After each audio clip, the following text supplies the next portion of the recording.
4 राज्यों के चुनाव परिणाम के रुझान आने लगे हैं और रुझान से बीजेपी को कहीं ना कहीं लीड मिलती दिख रही है। हमारे साथ जेडीयू के मुख्य प्रवक्ता हैं नीरज कुमार, उनसे जान लेते हैं। नीरज जी, जो परिणाम सामने आए हैं उसको किस तरह से आप लोग देखते हैं?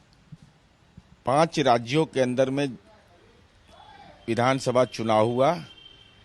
एक जगह आदरणीय प्रधानमंत्री उत्तर पूर्व के राज्य में जाने का भी साहस नहीं जुटा पाए, मणिपुर में किए गए राजनीतिक पाप के चलते।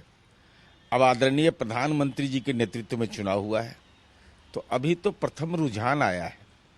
चुनाव परिणाम जो आएगा वो उसके अंततः, चाहे वह दलीय स्तर पर हो, इंडिया गठबंधन के स्तर पर हो, यह तो निश्चित रूप से एक महत्वपूर्ण विषय होगा कि जो भी जनादेश आएगा उसकी व्याख्या होगी।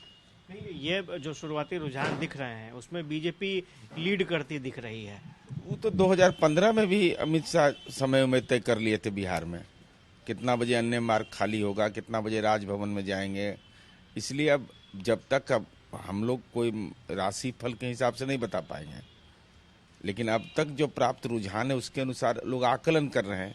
लेकिन चुनाव परिणाम आने के बाद ही इस पर औपचारिक रूप से मंतव्य दिया जा सकता है। क्या लगता है, चुनाव परिणाम जो आएंगे उस पर मंथन करने की जरूरत होगी, क्योंकि उसके हिसाब से ही 24 की रणनीति तय होगी, पब्लिक का मिजाज, मन मिजाज पता चलेगा। बिल्कुल बिल्कुल, जो विभिन्न राज्यों के चुनाव परिणाम आएंगे और जो भी उसका जनादेश होगा, चाहे वह पक्ष या विपक्ष हो, सबको उस पर आत्मचिंतन और गहरे मंथन की जरूरत तो पड़ेगी ही। अच्छा, क्या लगता है इसका असर 2024 के चुनाव में पड़ सकता है?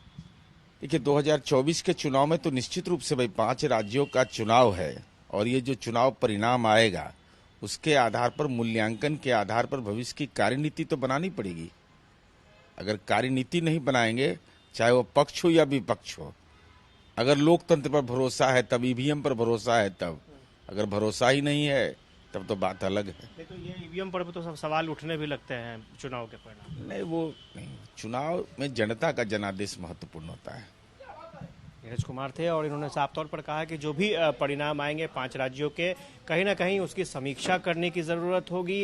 इंडिया गठबंधन के तर्ज पर समीक्षा की जरूरत होगी या पार्टी के तर्ज पर समीक्षा की जरूरत होगी, पक्ष विपक्ष दोनों तरफ से समीक्षा की जरूरत होगी। पॉजिटिव निगेटिव अगर जो भी परिणाम हो उसके समीक्षा करनी होगी। हालांकि जो चुनाव परिणाम, पूरे परिणाम का इंतजार जेडीयू कर रही है। कैमरा पर्सन आनंद के साथ आशुतोष चंद्रा, कोशिश न्यूज, पटना।